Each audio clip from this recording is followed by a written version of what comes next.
आजची रेसिपी नवराबाकडून. मुंबईत बदाबदा ओतणाऱ्या पावसानं कंपनीला सुट्टी तर मिळाली, पण नवरा नावाची सासू घरात असल्यावर शांत बसवेल कुठं. मस्त मटणाचा प्लॅन बनवून बसणाऱ्या नवऱ्याला चिकनावर पावसानं समाधान मानायला लावलं होतं. आणि मग काय, त्यानं स्वतःहूनच रेसिपी तयार करायला घेतली ही चिकन मसाल्याची. ऐसे मौसम में उसके अंदर का शेप भी जाग उठता है कभी कभी. Thank God. चिकनला चिकनं करून घेऊन त्यानं हळद, अद्रक लसूणची पेस्ट व मीठ टाकून कोट करून घेतलं होतं.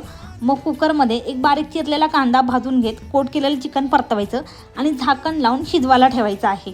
चिकनच्या अंगातील पाणी सगळं काढून घ्यायचं आहे, जसं त्याच्या अंगात पाणी होतं. आणि त्यानंतरनं एक ग्लासभर पाणी ओतून 3 शिट्ट्या काढायच्या आहेत.